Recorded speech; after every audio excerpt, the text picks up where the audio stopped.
Good morning and welcome to The Street on BNN Bloomberg. I'm Roger Peterson. Thank you very much for joining us. Coming up on the show today, John O'Connell, Chairman and CEO at Davis Rio, will be joining us for the hour. In 30 minutes, Black-led businesses are rising in Canada but receive a fraction of venture capital funding. Melissa Allen, founder of Capital M Ventures, will be here to dive deeper into the issue. And of course, we want to hear from you on First Call. Reach out with your questions, and John will answer as many of them as he can at the end of the show. The number to call, 1-855-326-6266. We'll open the phone lines in about 30 minutes. Our email address, firstcall@bellmedia.ca. Now, some of the stories we're working on in the BNN Bloomberg newsroom.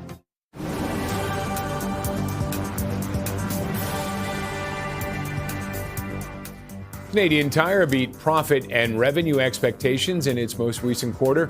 Revenue rose more than 8%, while same-store sales also saw an increase compared to the year before. The results were driven by strong holiday demand and increased store traffic across its major banners.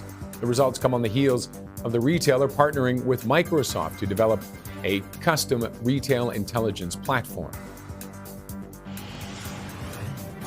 Shares of Walmart, meanwhile, are down in the pre-market after the company posted a full-year profit outlook that missed estimates. Walmart says the softer forecast is due to trade uncertainty and labor market conditions. On the upside, the retail giant raised its dividend and also beat expectations in both revenue and profit in the fourth quarter, with gains in e-commerce and online pickups helping to drive results.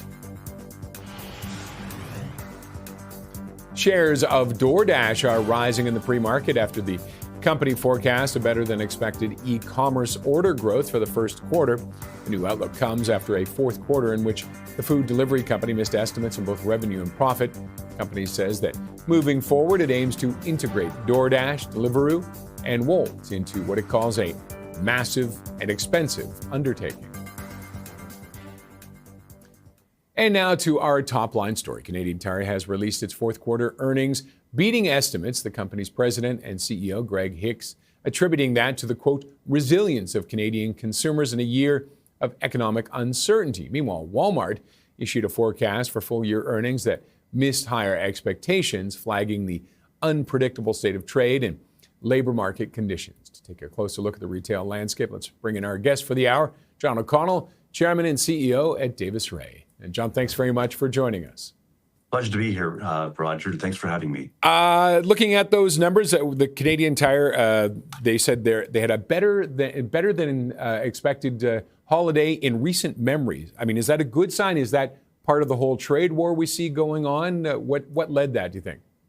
I think they had good overall results. Quite frankly, we're not an owner of Canadian Tire, but their different brands and banners worked out very well. Gasoline sales were strong. They had a strong quarter in their stores from shopping, getting ready for Christmas, and weather-related sales. So I would say overall it was a very positive thing. And they talk about the consumer and it's sort of once again an example that people in the investing world can become overly preoccupied about certain things, but in the overall scheme of things, Canadian Tire is selling a lot of things that people need on a fairly recurring basis. I think there's also been a shift towards Buy Canadian, which I think is wonderful to see. Also I think that investors should really be focusing on some positives. Canadian Tire for many years was kind of a family-run business, dual-class structures, those kind of things. And what I like to hear the management saying was that they're making investments. They're modernizing their technology. They're striking partnerships with WestJet and Tim Hortons and a few others, which trying to drive that loyalty and rewards-based system. Which I think is a really, it's a positive indicator for investors that either have to or choose to invest in Canadian companies. Those are the kind of things that you want to hear. They're making investments in upgrading their stores. That depresses, this is a big topic these days about companies investing too much money.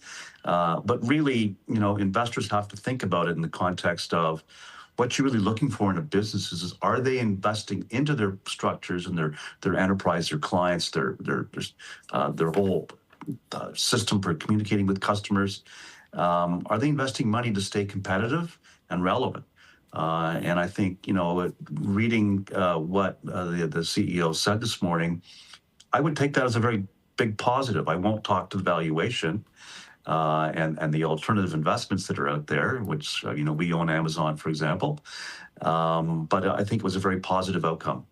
And I was just looking, they announced yesterday that they're working with Microsoft to develop a custom retail intelligence platform. Is that one of those indicators that says they're trying to keep on top of things, or are they late to the game, does it feel? I think they should have been making these kind of investments a long time ago. But it also goes to something that we're going to talk about a little bit later on in the game here, Roger, is that, making these investments, you can't just snap your fingers and have some middle manager programmer and institute enterprise-wide AI to make things work. And this is one of the strengths of Microsoft, for example, is that they have all that legacy understanding, broad networking. They have the cloud offerings as well as their software offerings. And, Microsoft's a good partner to help them become more technologically oriented than perhaps they were in the past. So all right, John, we're going to talk about Microsoft. I know you like it. Let's move over to Walmart and their guidance for the next year. People a little off put by that. Yeah, I think it's a function of, and investors do this a lot, investors being overly optimistic, building a narrative, and pushing these stocks to valuations that, frankly, I think are pretty challenging. People worry about the Mag 7, but, Walmart's trading at around 44 times earnings after today's numbers. And for earnings growth, it's maybe, averaging for 4.9% the last quarter. But, you don't focus on just one quarter, but, year over year, 5 to 6% growth. So it's kind of inflation plus a little bit for store openings and some online catch up to Amazon, for example. So, I think it's more a function of investors' expectations being too high and the stock price, reflecting that. And, these days, if you don't deliver, I'd say a 3% drop so far is in Walmart stock is pretty modest compared to its valuation. Okay, we're going to have to take a break, but John, thanks for joining us. And we're going to be taking a look at the markets before the bell. That's coming up next.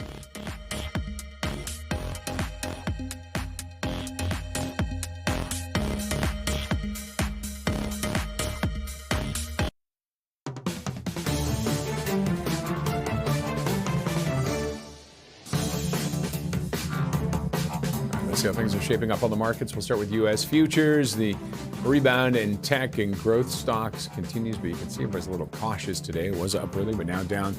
Off by about a quarter for the Dow, 0.43% for the NASDAQ, and the S&P 500 off by about 0.28. In Asia, a lot of holidays still going on there. Most of the Chinese markets are closed, but the Nikkei still going, and tech led the way there. It was up by 0.57%. Heading over to Europe, some earnings misses and geopolitical concerns outweighing the tech risk on over there. And you can see the FTSE's off by about 0.6, CAC 40 by 0.83, and German DAX off by a similar amount. And the TSX now. Another gangbuster day. It's been a bit of a roller coaster, but hit a record high, up 1.5%, led by tech and base metals. Some of the winners and losers. Let's take a look. Shopify up 7.6, Colliers 6% roughly. Capstone Copper down by 5.4, and IA Financial off by 11. And looking at the metals right now, bit of a pullback on gold on a firmer U.S. dollar. It's off by 0.12%, still above 5,000, right around that mark though. Silver, a little bit of a rally, still volatile, but it's up today slightly. And copper down about 2%, hovering around that 5.75 price. Over to oil now, and it's seen a bit of a surge lately, well, like yesterday, for example. Western Canadian Select jumping 6.6%. And what is WTI doing today? Let's have a look. You can see it is also up above 66, up 1.5%. Teck Resources, the Canadian miner being acquired by Anglo American, reported a jump in earnings aided by higher copper prices while reaffirming output guidance, including at the Quebrada Blanca mine. To take a closer look at those numbers and the wider commodities market, we turn to John O'Connell, Chairman and CEO at Davis Ray. John, your thoughts first on Teck and how it's unfolding with the sale and their numbers. Yeah, it's the numbers were great, and they should be, considering copper prices are up 30%, gold prices are strong.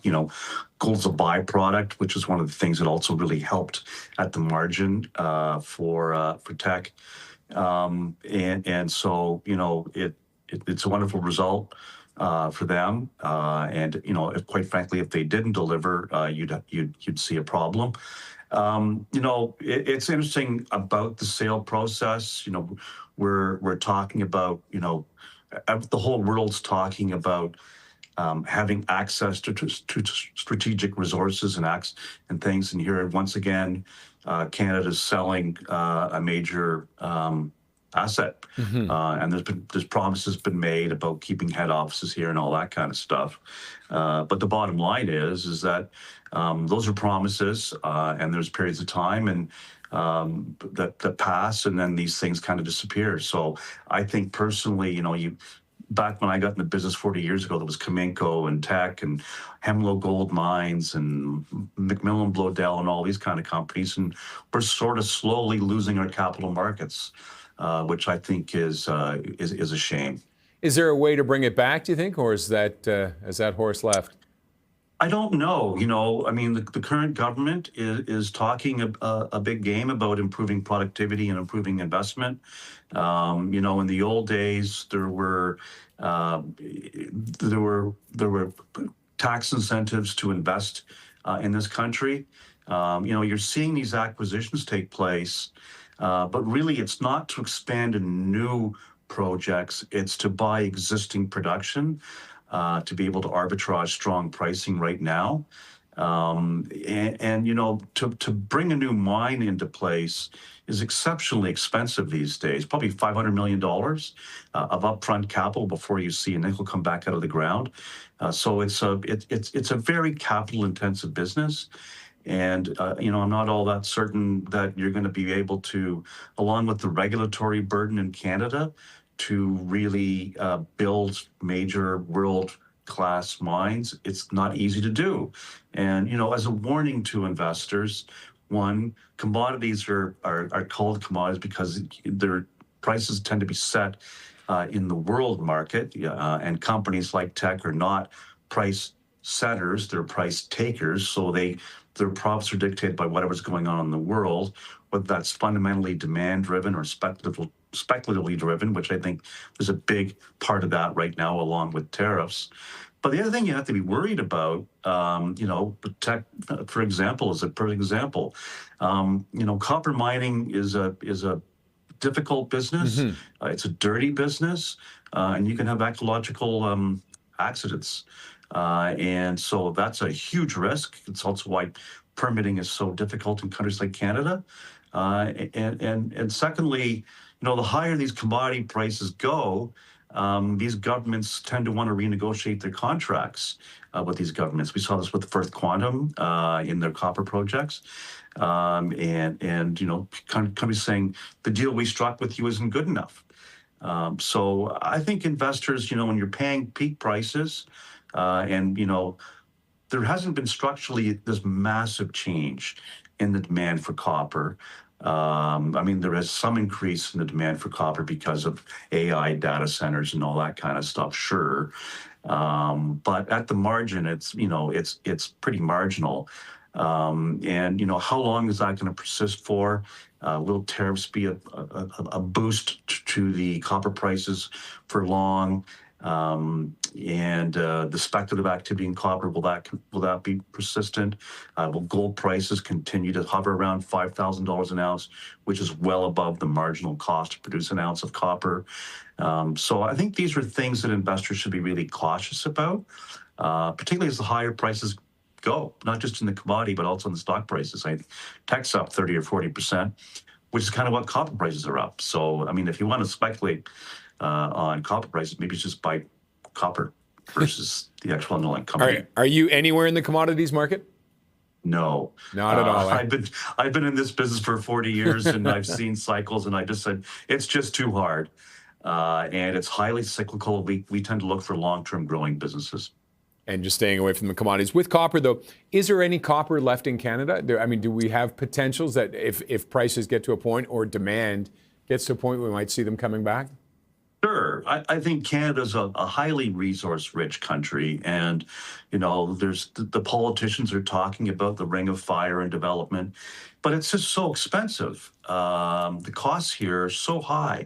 The power price cost, the price to string a line full of copper to a power project is enormously expensive. You got to cross First Nations territories. You got to get them all in alignment. You think building a pipeline's complicated and difficult, getting all the constituents on side, even in today's politically more let's all work together kumbaya moment. It's hard, and it's hugely expensive. And these companies, they have long memories, and they see these cycles, and it's catnip for them. They have to buy something because it's an opportunity to buy a tech resources. It only comes around so often. But developing a new project right now, you better, you're probably having to model copper prices, not at these prices, but probably 30% lower, and say, can we make money out of that? And is that possible in a country like Canada? All right, we'll have to wrap it up there. John, but thanks very much for sticking around.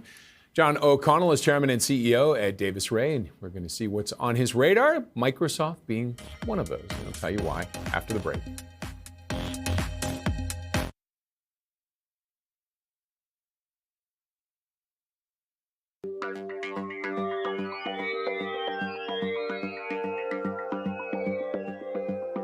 Time to see what's on the radar for John O'Connell, Chairman and CEO at Davis Ray. And tech companies is what's catching your eye right now, including Microsoft. John. Yeah, I mean, you got to look where the panic is, right? That's where you find value.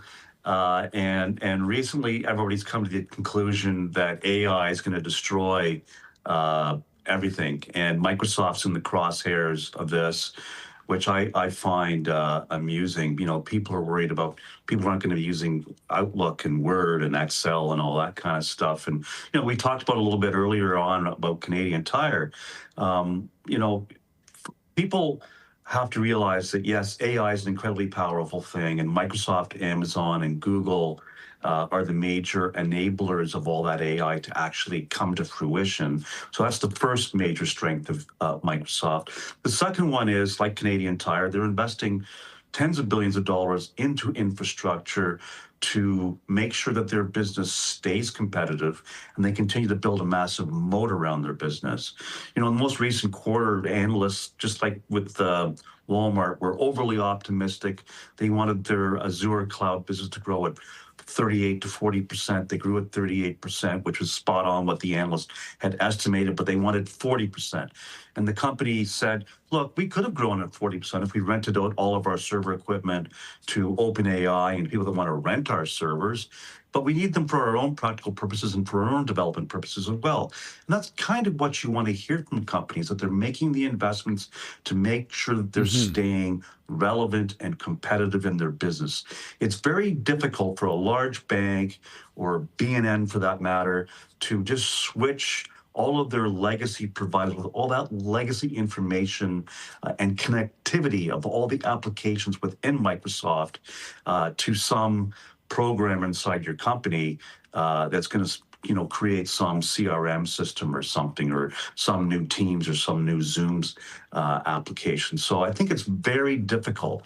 And for a company that's down, 40% from its size, almost trading at 22 times earnings, kind of close to what the market multiple is, in spite of investing all that money into their infrastructure, remain competitive, I think augurs very well for people that have more than a 30-second view. You know, a year ago, people were worried about Google, and today Google's the star and Microsoft's the pig. So I think, you know, when analysts become overly confident in their opinions or overly bearish, that's where you should be looking for value. All right. Next up, we've got Meta. And just looking, they're going to spend $65 million in an election push to advance AI. They're in it to win it, aren't they? Well, I think, you know, you better hope they are. I mean, if everyone's worried about AI when the sky is falling, here's a company that's been fearless always in terms of investing money to stay relevant, to stay one of the most advanced data science companies in the world. You know, their revenues are growing 30% off a large number. They're demonstrating how AI is actually driving increased engagement into their business. People are worried about lawsuits and stuff. Yes, that is a concern, and there's some very unfortunate things happen on on Meta properties. This company's trading at 20 times earnings, growing at 30%. The market's trading at 22 times earnings and growing at maybe 10%. You've got companies like Caterpillar, because of the commodity boom right now, trading at 30 times earnings, growing at 4%. So you look at these companies that are, you know, quite capable of spending all this money, investing in their infrastructure, making sure they have durable long-term franchises, making those investments, growing their revenues, growing their profits, plowing it back into the business to make sure they stay competitive, and people are negative. I just think that, you know, investors, you know, they rotate and all that kind of stuff. But if you play that game, that's not the game that Davis Ray plays for our clients. But if you play that game, you're playing with fire. I've done this for 40 years, and if you can find companies that are growing at 20 or 30%, trading at market multiples, when the market's growing at maybe 6 or 7% on a longer term basis, I think you're playing with fire if you don't own companies like this, these kind of levels. Okay, I think we can just sneak in quickly. Cloudflare, just a quick little touch on that. Yeah, Cloudflare's we don't have time. Sorry, long. John, I lied. We're out of time. My apologies. No problem. But you like Cloudflare as well. We'll leave it at that. And please stick around. We've got lots more on the show. Still ahead, Black-led businesses are rising in Canada, but receive a fraction of venture capital funding. Is Canada missing out on a Black Bill Gates in the making? And our phone lines will be open soon for first call, 1-855-326-6266. You can also reach us by email, firstcall@bellmedia.ca.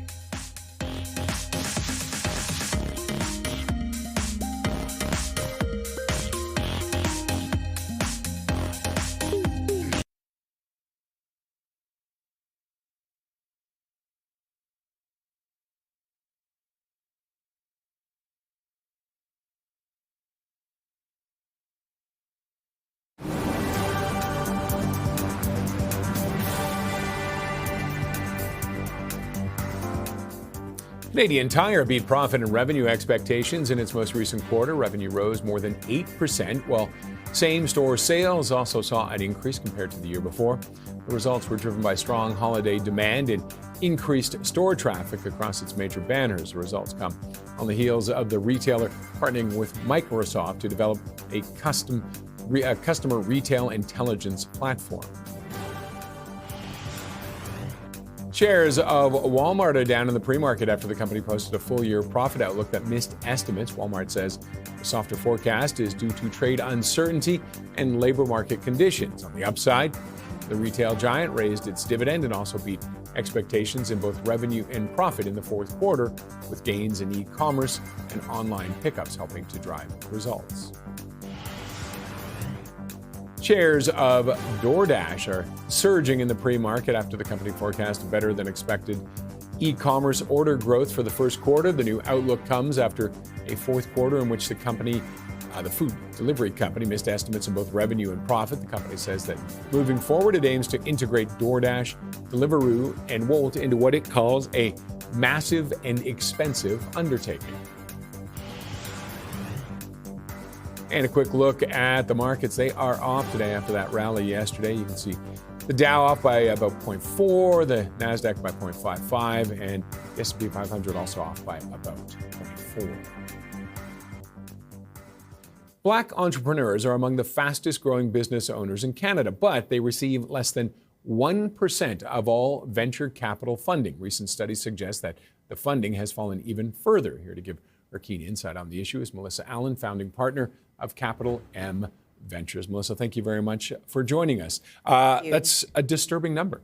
Very disturbing. And actually, it's a lot worse than less than 1%. In 2025, Black founders received actually 0.15% of venture capital funding. That's right. It's not a decimal error.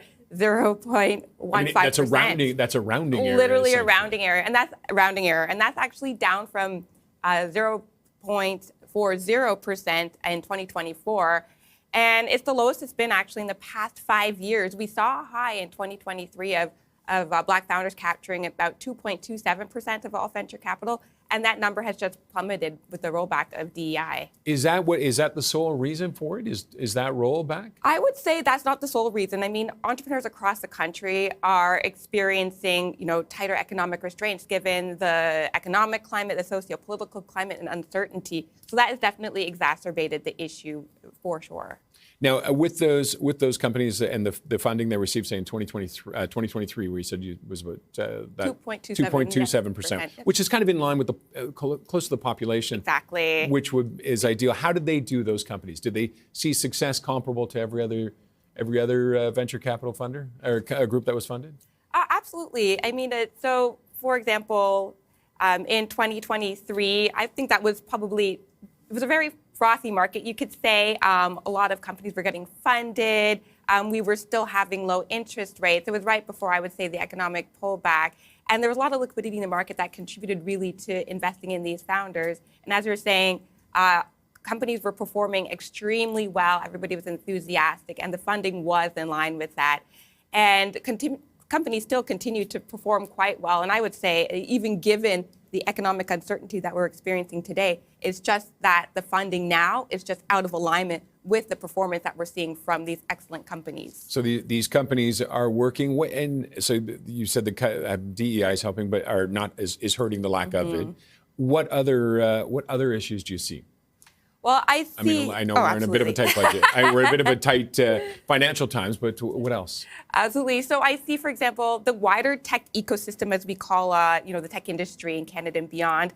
We see the fact that they need to go out more into different communities where there are larger Black populations and do a lot of outreach when it comes to providing information and making information about venture capital accessible. I mean, Black founders, a lot of them don't know whether venture capital is right for them, the pros and the cons of it, or even how it works for the business and the implications. And so the tech ecosystem could really go out there and start making information more accessible as a start. And is that something also that schools should be doing? I would say so. I mean, that goes hand in hand with entrepreneurship programs that are popping up in a lot of schools these days. I have participated in many of them. I facilitate a lot of workshops in high schools that teach entrepreneurship, especially when it comes to tech. And one piece that is missing is the funding and the financing. So whether that comes from non-dilutive sources like government credits and grants and venture capital funding. So definitely being able to provide that information from an early age up front would go a long way. Now, and you focus on Black and women of color for your funding. How are you doing with that? Are you finding a struggle to find people to help? Absolutely not. There is so much incredible Black and women of color talent in the founder and entrepreneurship community. And so at Capital M Ventures, over the past 3 years, we've invested so far into 15 companies, and we're in the process of investing in 2 more. 75% of our portfolio are women of color, about half are Black-led, and we've received co-investment also from BDC Capital and other funders such as BKR Capital. So the demand is there in terms of funds looking to invest in these incredible founders, and there is no shortage of excellent, high-quality startups led by Black and women of color founders. And are there certain fields that they're stronger in and some they could use more guidance and help in? Absolutely. I've seen strong representation in the CPG space for women of color, particularly, I would say, food and cosmetics. But now we're starting to see that evolve into really getting into the energy space and energy tech and clean tech. In fact, in 2025, the largest segment of Black founders that were getting funding came from the clean tech and energy Really? Industry. What's leading that? What do you think is leading that? You know, we have a tendency, as I would say, historically excluded community to see a lot of problems and we have a drive to really solve the bigger problems that really impact us. We've been problem solvers in our community since the beginning of time, right? Having to deal with a lot of systemic racism and barriers.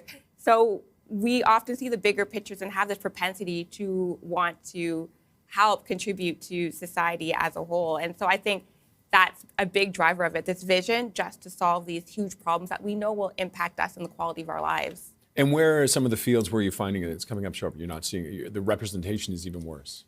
No, quite frankly, AI. I mean, there is an AI, a Black female-led AI portfolio company that we have, Oasis Learning. However, on the whole, I'm not seeing as much representation in AI as I'd like. And given the impact that AI is rapidly having, exactly, the more diverse perspectives at the table that are building this technology that serves everybody, that serves billions of people, that look and act and have different cultures, the better.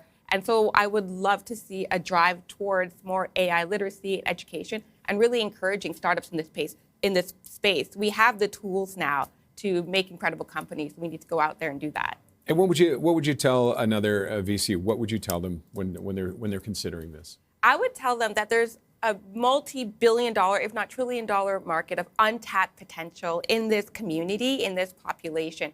Women of color, Black founders, we are incredibly resilient. We do a lot more with a lot less dollars, and we are driven to success. So we are extremely high potential, and don't count us out because we're going to become one of the biggest demographics contributing to the tech ecosystem in the next decade. All right, we have to wrap it up there, but Melissa, thank you very much for coming by today. Thank you for having me. Thank you. That was Melissa Allen, founding partner of Capital M Ventures. Still ahead, today's market drivers with Bloomberg's Divya Balji. And of course, our phone lines are open. John O'Connell, Chairman and CEO at Davis Ray, is taking your questions. Call us at 1-855-326-6266 or email firstcall@bellmedia.ca.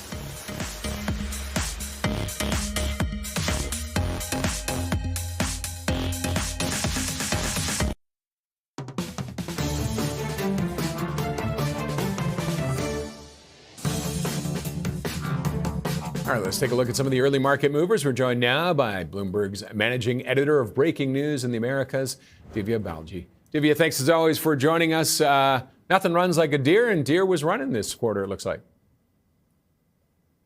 Yeah, pretty great news for investors in the stock at the very least. You know, they boosted their guidance for the full year for net income. That boost or that raise in guidance actually beat expectations from analysts. What the CEO was talking about is just how they're seeing a recovery in demand in its construction and some of its other smaller agricultural sectors.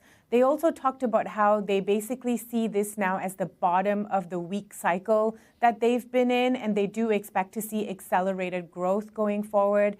Ultimately, it seems like the numbers are really good. There's also a lot of guidance looking forward, and the CEO just saying it's good news heading into the rest of the year. I think one thing that analysts brought up is just this concern around tariffs and how they're going to offset tariff costs. But overall, still really good news, a big boost, and also just great quarterly numbers for the company. The stock is up today. All right. Nestle is giving ice cream the cold shoulder. I'm just full of these bad jokes today. My apologies. Oh, what a pun. I wish I actually had that in mind for this. I will say, this is a company that has actually provided pretty decent numbers. That sales growth number beat expectations for the quarter. The CEO is a new CEO coming in to sort of revamp and turn around this company that has been struggling for a really long time. Fun fact, it's a 160-year-old company, so everybody basically knows this company and various brands that it has. What the CEO is now focused on is this revamp that he has been working on since he started. He's in the middle of cutting about 16,000 jobs. That's about 6% of the global workforce for the company. He has lowered costs. And now it's the potential sale of the remaining ice cream brands that it has. Where that goes, if it does sell it, that is good news. He will be able to further cut costs. He will be able to bring in a bit more cash into the company. But basically what analysts are saying at this point is that it seems like the CEO has kept all of its metrics going into 2026 the same, which removes some of the uncertainty that investors were worried about. And I really think that's what the market's paying attention to. I think the stock's up about 4 or 5% today. Okay, we'll wrap it up there. Divya, thank you as always. Bloomberg's Divya Balji. Still ahead, we'll take a look at some of the notable analyst calls and recommendations moving the markets, including Shopify.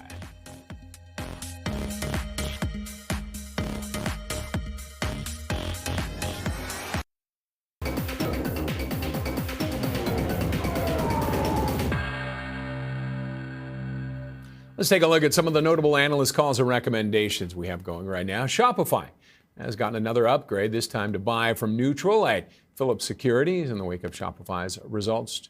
Joining results of Shopify's results, Trust Cowan, Mizuho, Moffett and Arete Phillips Securities analyst Helena Wang writing that Shopify continues to deliver strong growth and is well positioned to capture agentic commerce growth, keeping the firm positive in the long term. The price target is set to 160, went from 155 US. Barclays analyst Brian Morton raising the recommendation on the Canadian Imperial Bank of Commerce to overweight from underweight, setting the price target at 137. BMO Capital Markets initiated coverage of Osisko Metals as well with a recommendation of outperform. The price target set to $1.75, implying a 56% increase from last price. For more on this, we'll get some thoughts from our guest for the hour, John O'Connell, Chairman and CEO at Davis Ray. And I guess first up, Shopify, your thoughts on that, where they're going, how they're doing. Well, first, it's always been a very volatile stock, and analysts bat around their opinions, positive, negative, on a pretty regular basis. It's always been an expensive stock, but that's because it's growing like 30%. And it's, as it's growing, its profit margins are actually expanding. So it's all the kind of stuff you want to see as a business grows to a scale, like the gross market volume is growing at a very, very hefty rate, I believe around 25%. Mm-hmm. And the concern that analysts have had has been, once again, it's this AI scare, and will agentic shopping upset the apple cart? I would really encourage investors to listen to the conference call where Finkelstein was talking about Shopify's business, and I think he makes a lot of sense. They have an incredibly large amount of data about their customers and their merchants, and they're working with Google in terms of a global payments system. They're also doing deals with OpenAI in a more closed loop system, which I think OpenAI will eventually have to adopt if they want to remain relevant in this space. They are a classic example of a tech-first, highly innovative, thinking forward, using AI and technology to build their business, get better at what they're doing, be more relevant to the merchants and to the consumers, just like Meta's doing. We got to wrap it up there, John. Sorry, we got to wrap it up there. Sorry, we're out of time on a schedule right now. That's John O'Connell, Chair and CEO at Davis Ray, taking your questions on First Call. That's coming up next.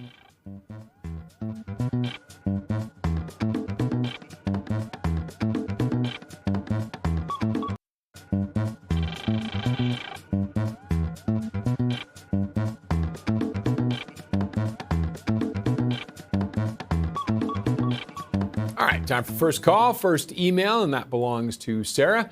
And she writes, John Deere & Co. is down in the pre-market. Is now the time to hold on, or should I sell? We just heard Divya talking about it. Had good earnings. Your thoughts on this? The earnings were good. I think the stock's actually trading up about 6 percent in the pre-market right now. It's funny. This is like Caterpillar. I mean, they're trading these companies today like software companies were trading 6 months ago. And it's interesting. I mean, Deere & Co.'s market cap in 2023 was 100 billion.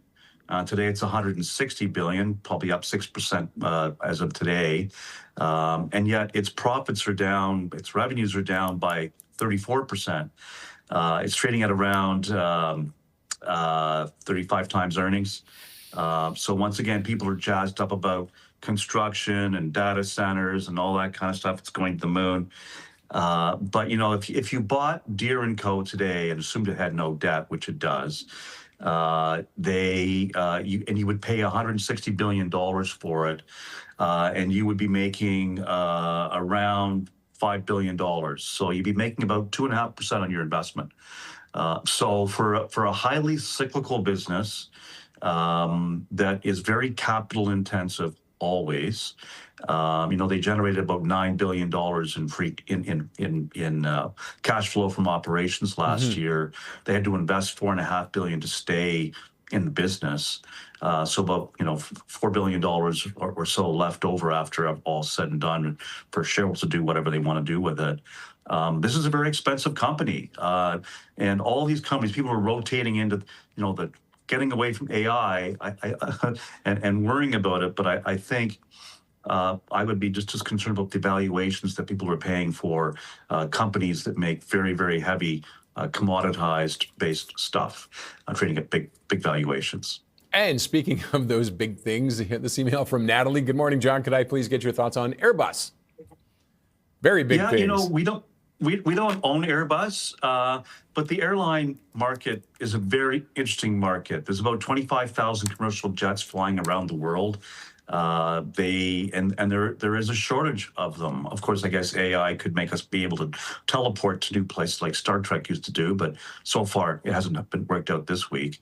I think it's a positive market. Boeing, they're capitalizing on Boeing's problems, which seem to be endless.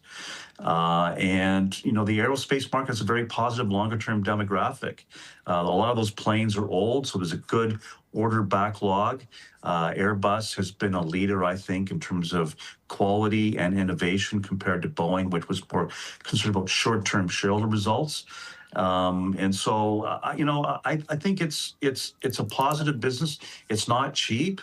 Because everybody knows that it's, of the problems, one, with Boeing, and secondly, with the positive longer-term market trends for the airline business. So I think it's one that's, it's got its wind at its back, so to speak.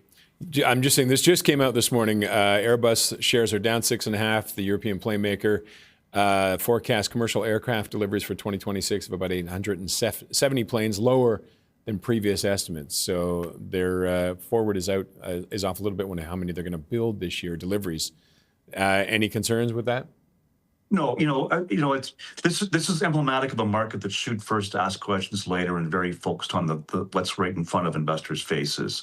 The airline business is it's a very bulky business. 100 planes, you could be missing by a quarter or by 6 months for all kinds of reasons: supply constraints, software problems. All kinds of reasons. And so, they may be not meeting their numbers for safety reasons, which is what you want to do. But once again, it's a very bulky business, and I wouldn't be overly concerned about it. I just want to get your thoughts on the news today from Air Transat and WestJet that Air Transat's not going to do any flights to the U.S. For the summer and right now, and WestJet is scaling back some of its flights, including some big ones from like Toronto, LA, and Vancouver, Boston. Is that going to have an impact on the bottom line, or are they going to make it up elsewhere, do you think? I think the airlines are doing a really good job of managing their fleets. I mean, traffic is down to the States. People don't want to go to the States. I don't want to go to the States. And what they're doing is they're flying smaller planes. So they're keeping their yield up on their planes. Now, what they're doing with the larger bodied planes that are sitting idle, that's a very expensive proposition. Once again, we don't invest in airlines. It's a lousy business to invest in. They're very cyclical. It's very capital intensive. And you run into these kind of problems. COVID, people don't fly. People don't want to fly to your favorite destinations in the States.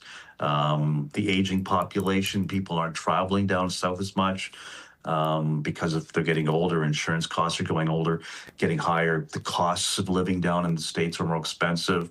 The heightened political environment. So these are kind of businesses. We don't want to invest in businesses that are highly cyclical or where you are a price taker. In the airline business, you tend to be a price taker as a supplier of that product. All right, we got 30 seconds. Emma, one more email from Emma. DoorDash is up. Should I get in now? 30 seconds, go. I think it's a really interesting business. We've been looking at it for a long time. The stock fell a bunch for their earnings last night. They were fine. They're investing a lot of money into their business. Once again, people are worrying about agentic shopping, and will people bypass DoorDash and do it all through Gemini or OpenAI shopping apps? We don't think so. DoorDash has got good market share. They're growing their market share in Europe. They've been acquisitive. The management company is very, very smart and very, very forward, long-term thinking. It's a good one to keep an eye on. Okay, we got to wrap it up there, John. Appreciate you coming on the show today. Thanks for joining us. Pleasure. John O'Connell is chairman and CEO at Davis Ray. And that's it for us. Andrew Bell is up with the Open next. Trading gets underway in a little more than 30 minutes from now. Have a great day.